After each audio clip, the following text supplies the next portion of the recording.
Tonight is regarding a discussion with Markley Group regarding high-speed internet. Gentlemen, thank you for taking the time tonight. And then our ongoing discussion with Verizon regarding the small cells. So, Mr. City Manager, if you can kind of lead us into our discussion.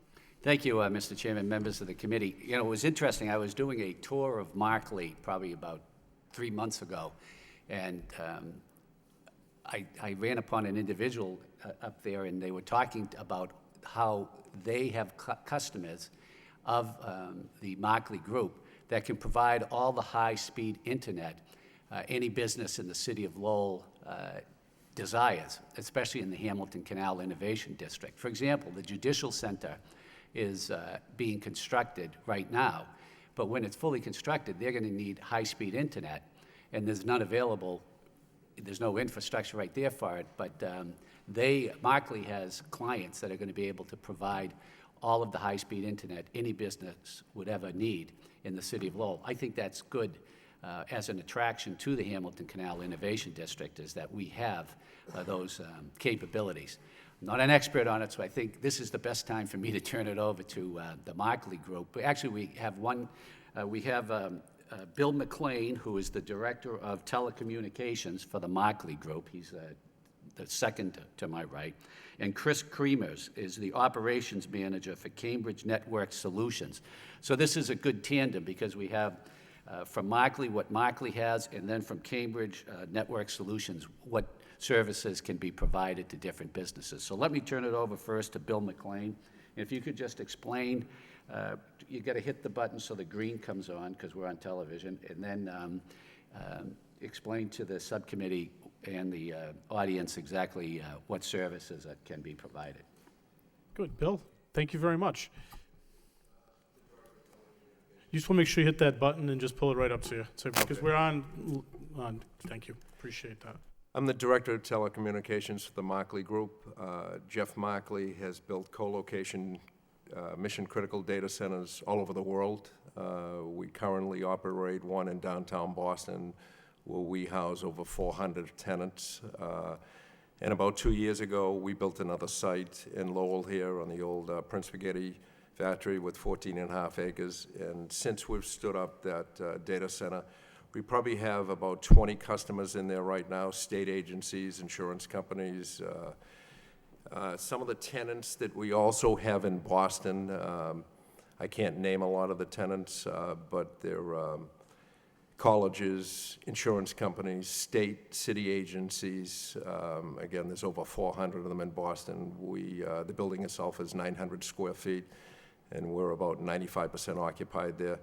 And there was a demand from some of our current customers in Boston to have a data center that was out of the city of Boston that they could use either as a primary data center or as a disaster recovery. One of them that is in there that we originally stood up this location for was Massport. Basically what we do is we provide the power and the cooling and the data space for our customers. A lot of customers don't house their infrastructure or don't have the power or the cooling to do that in the particular building. We also provide them in Boston. We have over 80 carriers. A carrier would be similar to Verizon or Comcast. We have 80 carriers from all over the world. So we not only house and maintain their equipment, give them the space and the power they need to run that equipment, but we give them access to these carriers, so basically they can get anywhere in the world for their communications. When we built Lowell, we also, in partnership with some of our carriers, extended what they call dark fiber between here and Boston so that we can basically provide connections between here and Boston, high-speed connections. And we've also attracted, we have about 6 carriers in Lowell right now, with quite a few others that are attending to build to Lowell. And between your Canal District and the Markley Center is only 1.1 miles. So companies like Chris Kremers can provide dark fiber that would connect any of your potential customers that need high-speed internet between the canal and the Markley Group. So I think it's a big asset for the city because there's a lot more than communications that come with fiber. You know, whether it's security cameras, there's all sorts of things that can be provided in that area. And And I think Chris can kind of explain what the carriers do and Please, Chris. how they can. Yeah, appreciate that. Thank you. So as Bill was stating, I'm one of the carriers that is currently building from the data center in Boston to the data center in Lowell. So we're in the process of building about 36 miles of new fiber from between the two buildings. And my company strictly sells dark fiber, and what that is we don't put any services on the fiber itself. We will lease it to anybody who wants to use it to put services on. So any of the other carriers, you could have larger businesses that are willing to put their own equipment on fiber, and they can control it themselves. And that's what we do. Once we get to the Lowell area here, we will absolutely look at seeing what we can do to get to the other businesses in town, to bring them fiber and to be able to deliver those other carriers that are down in Boston, to get them up here and give them the ability to offer services in this area without actually having to build their own networks if they're not looking to do it.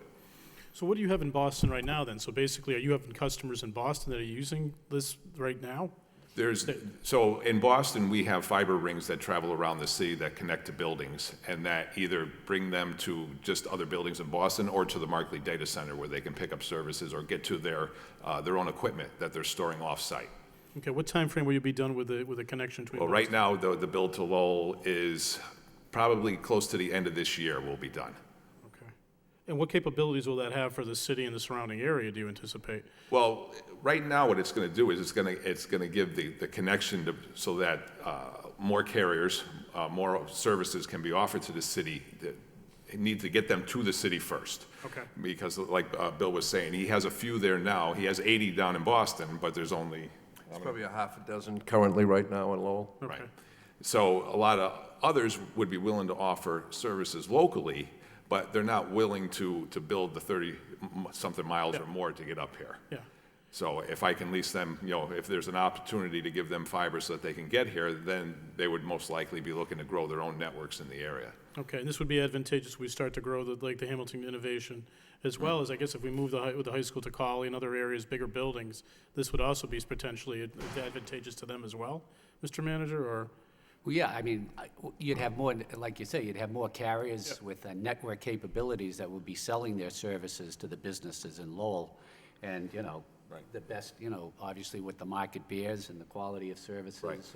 What we discussed when we were here for to get together at the Innovation Center last week was, as you're doing your construction, to keep in mind the infrastructure that's needed to get the cables there.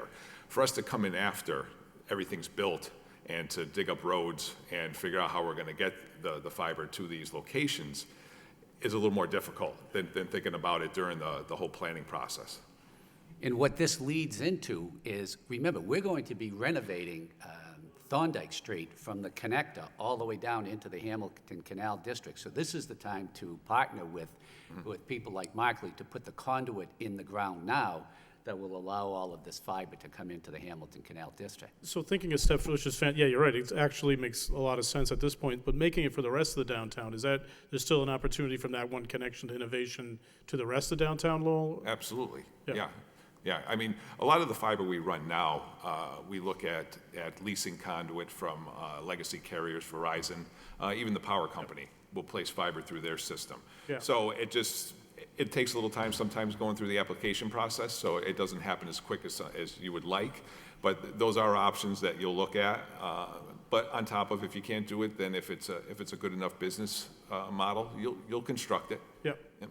Well, I guess at the end of the day, it's got to be advantageous to both sides. So looking further into like the Tanner Street area and other areas in the future, Chelmsford Street, what have you, is this something we could be building off and looking into that as well? Or is this more exclusive towards like Thorndike and that area? No, absolutely is. Now, Tanner Street is heading towards the Highland side. You know where Target is over on Plain Street? Would we have the capabilities down the road to bring fiber over and services over to that area of the city also?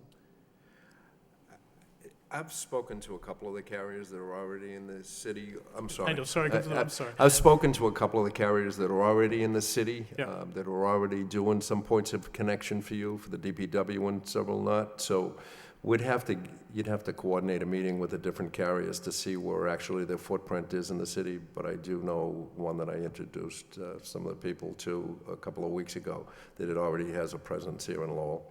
And I think the more carriers you get into Lowell, the more flexibility not only the absolutely. city is going to have, but your customers are going to have for bandwidth. Absolutely. Councilor Elliott? I just had a question. When you say build out, you are literally laying 36 miles of fiber optic Correct. cable from. Correct, yes. 36 miles coming from Boston all the way to Lowell. And what is the route? What is the? Well, the route right now, it comes from Boston through Cambridge, through Somerville, Arlington, Lexington, Bedford, Burlington. So it doesn't travel on a highway or some corridor like that? So a lot of it is, a lot of what I'm going to use for this build is existing conduit that was placed in the ground approximately 17 years ago. Okay. And when they constructed it to get between Verizon COs. They constructed it to get past industrial parks that were already in place. You know, any businesses that they saw, they would kind of steer it past those so that it made it worth doing the construction. Actually, some of the construction actually travels along the bike path in Arlington and Lexington because it was the straightest route. You know, so they put it there. So 17 years ago. 17 years Was ago. that somewhat of a standard that when companies or organizations were doing construction or putting in conduit, that they would make the capacity significant enough so you could plan? Yeah, 17 years ago was during the boom, when everything really took off with telecom. And then when 2001 came around and the bottom fell out, that's why I'm using a conduit system that's completely empty, and it's been sitting empty for 17 years. And now I'm going to place fiber in it for the first time. Is there a lot of that conduit, a lot of construction already complete that? I don't Could know if be there's a used. lot in this area. This was just something I knew about from back. I was part of the construction on it 17 years ago, so I knew it was there. You know it was there? I knew it was Okay. there. And it's There might be not, more out there, but information is more. in the hands of the beholder. it's not all underground conduit either. There Oh, it is are not. spans that are aerial Yeah, we're gonna have to between do some here aerial. and Boston too. And again, we already have 5 or 6 carriers up here that were brought up from Boston following similar routes. And you don't want all the carriers following the same route either. You want some diversity in this. So when underground is possible, they'll choose underground, but when it's cost prohibitive, then there still is aerial. But we make sure when the carriers are building up here to us, that those aerial pathways are as diverse as possible from the other carriers that are following us, so that we always have diversity, redundancy coming into our buildings. But when you say carriers, could you give me an example, or one or two? I mean, are we talking about the major? You mean beside Verizon and Comcast and Light Tower and probably 50 others that you probably never heard of? There's Zayo, there's, like you said, there's There's- European ones, Hibernia, they're an Irish company, there's. Correct, we have All carriers, all providing, all providing services that are Services. interconnecting with our other carriers to get from one point to the other, right? thank you. I've learned a lot in the last 5 minutes, and it's really a complex and competitive business, but It is. I'm just asking the questions because we have one carrier here, Right. essentially in the city. Right. And it's a little frustrating because the service and cost is, marginal. So, and we've heard time and time again, the cost of running fiber is prohibitive, but it might not be. Correct. And Okay. again, you're sitting 1 mile away from the Markley Data Center that can get you pretty much connectivity to anywhere you want to go in the world. You can't do it all at once, but you start out and you start branching out as you build, and you'll start to cover the areas. Excellent, thank you very much. so just And wanted it's to good to know you're 1 mile down the road. Yeah, it's 1.1. 1.1. Point one's important. Where does it come through the city then? And where's the route right through the city of Lowell? It comes right up Thorndike Street, you said, where the manager was saying? Is that, Off the top of my head, I don't have my map in front of me, exactly the route that it comes in, once it gets into Lowell. But I could supply a map to the city if they were yeah, interested. that'd be good. I can't, but somebody told me it comes down the railroad tracks. Makes sense, yeah. Okay, good. Now, do you anticipate more carriers having a desire to be a part of this if we're going to be bringing them in with this? I mean, obviously, that just brings in more opportunity for everybody, potentially. I know, speaking from the Markley Group, that we have several more carriers that are planning, as we grow that data center with our customer base, of building to Lowell. And that could be potentially for the Innovation District or offshoots from there. I remember 2 years ago, Andrew Marr from Crosspoint Crosspoint, yeah. Towers told me, he said, Kevin, you getting Markley into Lowell, it's going to generate more business. I never understood what he was talking about 2 years ago, but now I know what he's talking about, is that with all the different networks and, network services and the carriers that they'll be able to provide, businesses would like to tap into them through the Markley Group in Lowell. I guess the question for us is, what should we be doing as a city at this point in time to facilitate this? And what are the things that we should be looking at on our end? I know mostly it's going to be private industry, but what should we as a government entity be doing? As they have advised me, every time we do a construction project, make sure that there's conduit as part of that construction, to make sure that they can bring all of these services into the city through the conduit. So every time we put in a road or open up a road, look at putting conduit in. Right. I mean, the city of Worcester is an example. As they were upgrading their traffic lights and that whole system around the city, they placed extra conduit to be able to pull fiber through it. And it goes in and out of their traffic control boxes and moves around the city and feeds their schools, it feeds their city hall, it feeds the police department, fire department, and they did it that way. They did it through their traffic control system. Interesting. So if you're going to dig to place even conduit for yourself, something like that, place an extra one for yourself. And these gentlemen were nice enough to meet with our DPD staff to explain to them exactly what we should be doing in the future in any of these construction projects to facilitate the services coming into the city. No, I appreciate taking the time to come today, especially with the hailstorm out there. It's a bit of a challenge. We apologize for being a few minutes late. Ultimately, what we want to do is continue the dialogue and help facilitate, what you're trying to do from Cambridge Solutions. I think that's going to benefit not only Cambridge Solutions, but it'll end up benefiting the entire city. As we're trying to grow the innovation district, this is something, we're going to have massive construction going on. Well, really, in the fall, I think we're beginning the infrastructure, right? The gas, water, and sewer. I think that's kind of a time, really an opportune time. And then the Thorndike Street, the whole Lord Overpass area is going to be under construction. So this is an opportunity to really, create that innovation district we keep talking about. This is what we really need to make that happen, or part of what we need to make it happen. Correct. I don't know, Yep. Councilor Leahy, you have any questions, or? No, it's very informative, so it's good to know that this can happen. Thank you. Gentlemen, thank you. I don't know if you have any other comments, or definitely want to hear more. This is something, I think it's only been a short half hour, but this has been very informative. Very appreciate it. Anytime. You're welcome. Thank You're you. more than welcome anytime any of you want to take a tour of the building, and we can further. Definitely, count on that. I suggest that. Definitely. Thank you. We'll definitely take you up on that. I appreciate that. Thank you. Great. Have a great afternoon. Thank you. And I guess the second part of the agenda is Verizon. I guess our ongoing discussion regarding the small cell towers, or small cell.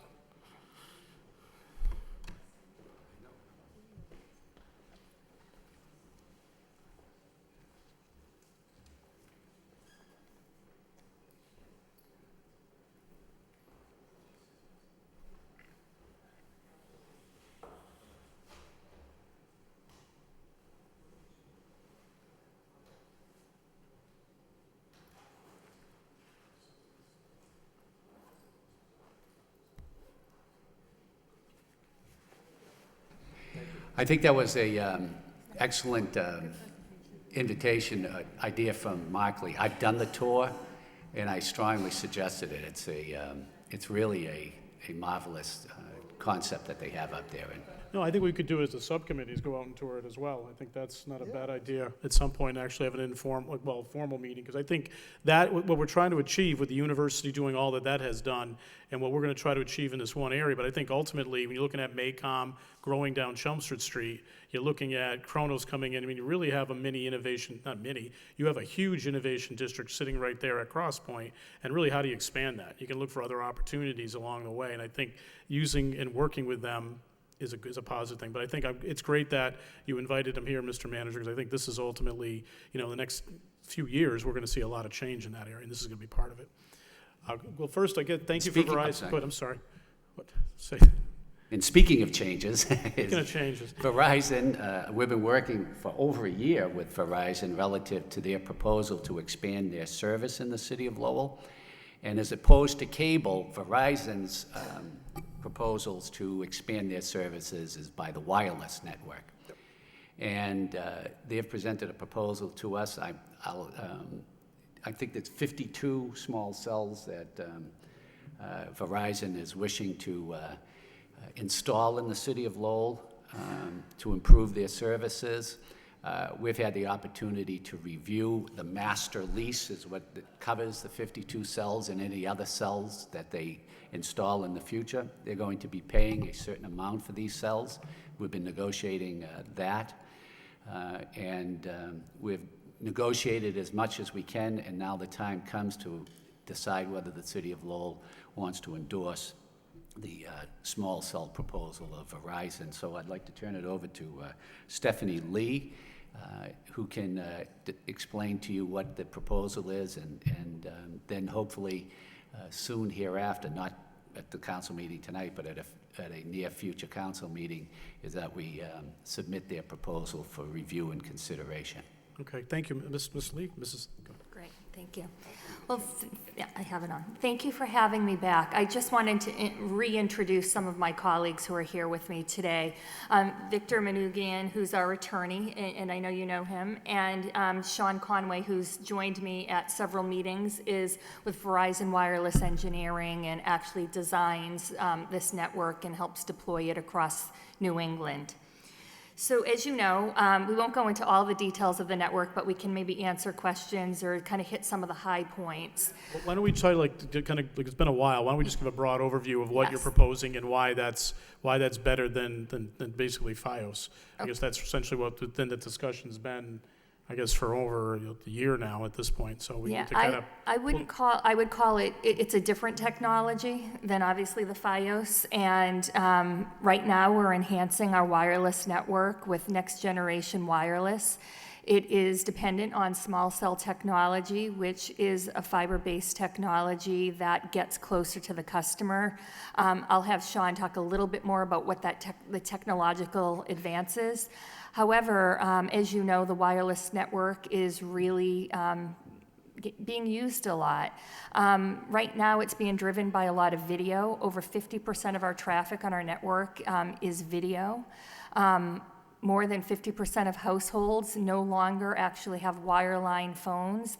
People are using their smartphones as computers and other communication skills, and that's putting a strain on the network. So we're really looking to invest and densify the network. The other thing that this network will do, once we have the small cells in place and attached to our fiber network, it will give us the ability, as we bring along more advanced technology through 5G technology, we'll have the foundation in place. And 5G technology, which is really a fixed broadband technology, will give you speeds similar, if not faster, than what you would be used to through a broadband or wireline broadband provider. How far away from like 5G? Is there a timeline you guys have at this point, or is it still... So we're going through trials right now. They're not commercial trials yet. They're really lab-type trials, but they're out in the field in 11 cities across the country. We're working on those standards. And I don't know, we haven't come up with an exact date, but Sean, do you have some guesstimate on where that's going? Sean, if you could just put that on and pull the microphone up to you closer. There's no real guesstimate right now. I could say we're looking to hope to have 5G in some areas by 2020. Okay. So it is coming. We're working on the standards and the speeds and the densification. And the first step in that is obviously getting as many small cells and boosting our 4G network to what we call our next generation 4G network, so that that's faster, more reliable, and has the capacity for demands today, but gives us a little runway for growth down the road. Okay. Go ahead, Councilor Elliott. Could you just explain, I'd like to think I know what 3G, 4G, 5G is, only because I see it on the phone, but can you explain, I mean, it's a speed of which Right. information is communicated, and so this project will enhance a 4G. That's correct. And what would it take to get, presumably if you can do 5G, and I'm not sure what the obstacles or engineering challenges are. I'll let my Well, I mean, when does it, when does it stop? Hopefully never, Hopefully never, right, okay. Right. but we'll let. So the initial plan to roll out 5G is to use the small cell antennas and the antennas that are closer to the ground to do that type of technology. So we'd be able to, if we were able to build Lowell out, when the 5G technology comes available to us to build out, we can go out and swap out the existing infrastructure that's out there and get ready to launch 5G quickly if we have, rights to locations out there in place. When you say technology for 5G, what does that mean in layman's terms? It would be the new antennas and radios that can broadcast the RF to run the 5G network. The radio frequency RF is what? Radio frequency, Okay. right, yeah. Okay, and that's way over my head, but it's good to know. I'm just trying to think, okay, this is this project, and it's somewhat of a pilot project, if you will, or you're doing this. We're doing this in many locations throughout New England. Okay. And this right now is in full support of our 4G LTE network to deal with the capacity that Stephanie was talking about. We're targeting areas where our macro sites, which is the sites you would see on rooftops or towers, can't handle the capacity in certain areas. Right. So we bring radio frequency signals into areas where the capacity is needed, and that helps offload the tower so the tower can go back to doing what it used to do and cover a larger area, and we can deal with the area that's congested with the small cells. So will this proposal satisfy the demand for now and in the future, or will there be another? Is this just one phase, if you will, in Lowell that you may come in depending upon? Right now, this is the current plan that we have to fix our network issues on with the 4G. It could change tomorrow, for all we know, but right now, this is what we're looking at that would fix capacity issues we have in the city. And we need to make this investment to be able to serve the people living and working here. And the more you develop and the more Markley groups and different companies come here and invest here, the more demand you're going to have in your city for people to come here, live here, work here. And we want to make sure that the wireless network's keeping up with that capacity. So you're Verizon. What about the other, not that you're worried about the other carriers, is this something that we can see a request coming from other carriers? Oh, AT&T has come to us already with a similar proposal to do this. With that number of antennas? They didn't have an exact number. They were more in the infancy stage. They were just trying to find out how many poles we had in the city. So they're in the infancy, but it's a similar concept as the small cells. I mean, I can tell you, this is just one of a couple of proposals, anyway, that have come in from other organizations with antennas on poles, albeit they're small. So I'm just trying to think, are we going to have poles on every antenna and every, Well, we own the air rights to the poles. So... Because we own the poles. Well, not all of them, no. Oh. We don't. But we have the air rights, and so therefore they can't put a small cell in unless we grant them the air rights to do it. Got it. Okay. All right, thank you. And right now, just so you'll know how many poles, I actually know how many poles you have in the city of Lowell because we've been. Let's Poles not do we talk have? about Yeah. poles. Let's not, yeah. Not Does yet. that include We double can address poles, that or is that? But you have 9,200 poles in the city of Lowell. Only 180 of them are double right now, but 9,200 poles. We're really looking at proposing about 50 small cells throughout the city. You don't have to put them on every single pole. You just have to put them in neighborhood clusters, so to speak. So the question is then, because we don't have this right now, what is the customer not getting? Are they suffering? Ultimately, is the service not positive for citizens in Lowell right now? I'm going to And how do you let measure that, I guess, I'll really? let Sean elaborate on it, but we always measure our network performance, and right now, our network is performing okay. I mean, there might be certain areas when there's times of congestion during rush hour or when school lets out or busier times, but right now, the network is doing well. It will, if we don't invest in this network very soon, we could see more strain. It won't get better. become more challenging? There'll be more issues because more and more people are going And to be this using is not it. commercial, this is residential then, primarily? You don't have It's commercial? both. Okay. It's for anybody that uses the wireless network, the Verizon wireless network. So yes, in many cases, it's consumer. It can be public safety. Your police use our network for a variety of things. It can even be sensors and traffic sensors, light sensors, video sensors, and it's every single person that has a smartphone in their pocket. Okay. Okay. I guess to you, Mr. Manager, I guess regarding this public safety, et cetera, is this something that we need to have in place at this point? Is there a potential issue down the road, or are you are you comfortable at this point? Oh, I'm comfortable with it because we just had a meeting today and we'll be giving a communication to the city council that we're purchasing 10 new cameras. Okay. And I know we have to, some of the cameras, we're going to have to use services like this to get the pictures and relay them back to us. So this is certainly an opportunity for us to look into that.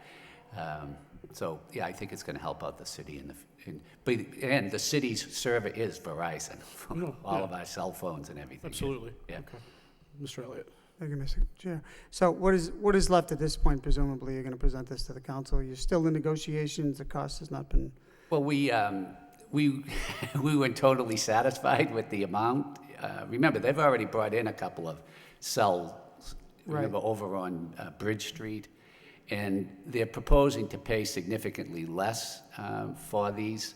They're in line with other communities that they But pay. you're in discussions with. Yeah, we're in discussions, and I think it's come to a point where discussions aren't going to go any further. I don't think we're going to reach any higher levels. So you're reaching an end, so I guess the question is, when are you going to bring the proposal forward to us to review? I'm hoping to bring it on July 11th, Okay. that meeting. And Right.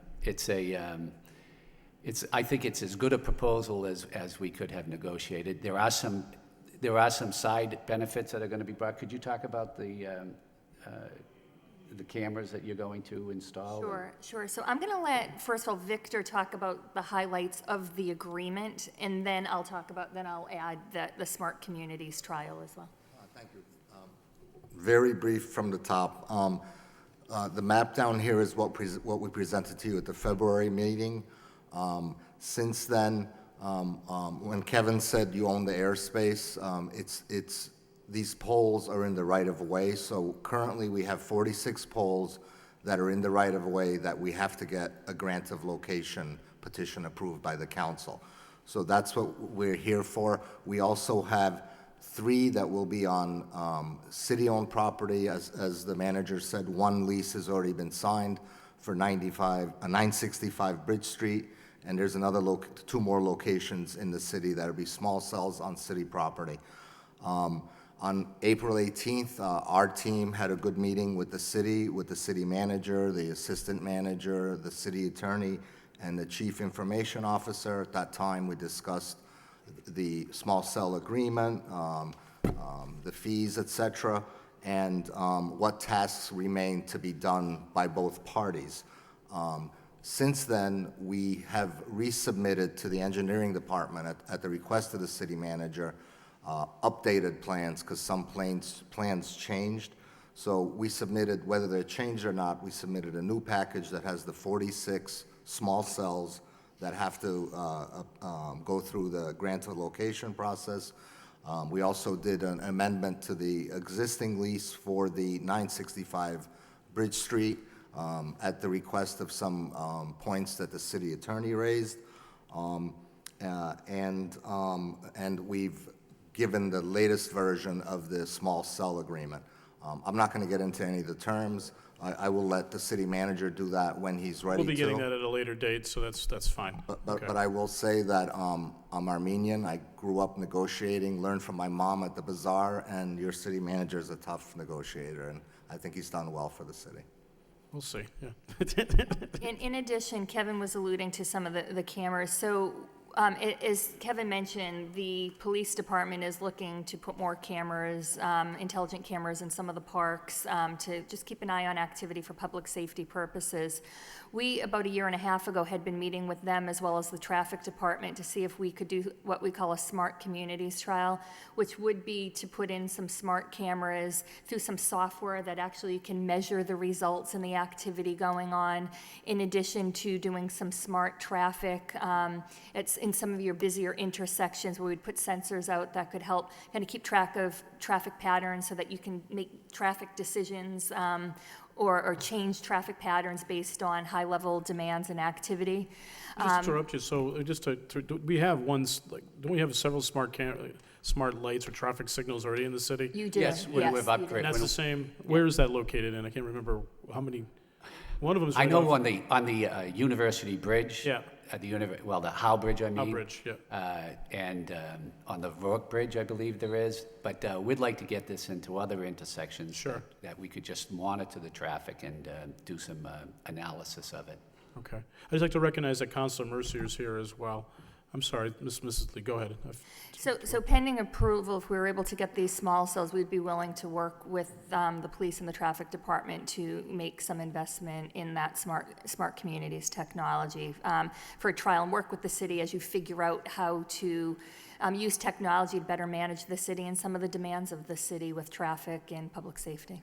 Okay. Are you seeing anything on the Howe Bridge and the Rourke Bridge, any improvements because of this technology? Or are we still seeing the same? I mean, I'm seeing the same issues at the Rourke Bridge. It hasn't improved much, but is there any additional information you're deriving from this technology? I'll probably have Nick Bossinetto give you an update on that, but he is a real fan of this. The other place where these smart cameras are going to go on the proposed improvements to Nesmith Street is they'll have smart cameras there for the intersection at East Merrimack and at Andover. Okay. Councilor Leahy? Thank you. Part of my question is, so when we get caught up with this 5G, are we gonna have our hardware and our phones and our lights and our computers, are we ready for this? Is this gonna be something that's gonna cost, a lot of money to transfer over to have As a the speed consumer, catch yeah. up to the components, As a consumer, are you talking about as a user Well, I of mean, our technology? phones, our Okay. lights, I mean, are our lights even capable to catch up to this speed of Well, what will technology? Are we happen looking is- at changing all our light systems, or? Yeah, well, what will happen is similar with 4G, when we upgraded to 4G, your old flip phone worked on it, it just didn't work to the full capacity, right? But then the next time your contract's up, you go and you get your smartphone, your iPhone, your Samsung, and it was 4G compatible. What will happen is there'll be 5G compatible devices. Your old stuff will still work on it, you just won't maximize the benefit of it. So over time, you'll probably upgrade and do different things. And I think we don't know everything that will be out there from a consumer standpoint. But I It's think time for Council Leahy to get rid of his flip phone. yeah, the flip phone's not going to achieve the benefits of 4G or 5G. Okay, all right, but cities and towns, like, same type of thing as you, Well, what will happen is, what we're talking about right now, some of the smart cameras and sensors for traffic and smart lighting and different types of technologies we can't even imagine, even making your trucks and your DPW equipment with sensors in it, that will all work off of, it works off the 4G network, but you'll be able to do more with it over the 5G network. So some of it will be new technologies that'll be opportunities for you to find solutions for us to sell, but they won't be necessary. You'll be able to work off of everything you have today on it. Great. Councilor Elliott? Yeah, no, on a serious note, I think Council Leahy makes a good point. I mean, some folks are going to have and keep the older equipment, whether it's 3G, 4G, or what have you. And it's just to reassure people watching this, your equipment, your technology will still work. It doesn't have to be the Yes. latest and the greatest. Okay, good. So I guess from the city manager, we'll have a proposal on July 11th regarding the small cell towers. I guess the question I have is, what's the investment for Verizon on these cell towers? What is it actually costing you in terms of the infrastructure, and how is that actually going to be implemented? I mean, are you hiring Verizon folks to do this work? And So I'll let you add, but the total investment, but it's labor, equipment, everything, is about $6 million to upgrade the small cell network as we're proposing it today in the city of Lowell. The fiber to the poles is put in by Verizon's technicians who work in the area and are part of the IBEW. The actual equipment, the cell equipment, that is put in by a vendor, correct? Correct. okay, all right. Thank you very much. Any other questions? Councilor and Leahy? then, so when this proposal comes up, you'll have pictures again of what these towers look Yes. like and all that. We'll bring the map, we'll bring diagrams, everything. Yes. Perfect. Now, are we gonna replace any larger towers, or they're all gonna work in coordination They all work together. together? And we still need the larger towers, and we'll probably see more larger towers coming into, for approval as well. Okay, and just one other question for my friend Counselor Elliott. All these radio waves going through us, there's no health any health disadvantages? We meet all the guidelines of the federal government.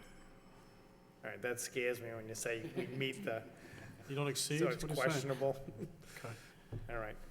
Any other questions, Councilor Elliott? Take a motion for a report of progress. So moved by Mr. Leahy, second by Mr. Elliott. All those in favor say aye. Aye. Meeting adjourns at 6:18. Thank you very much, everybody. Thank you.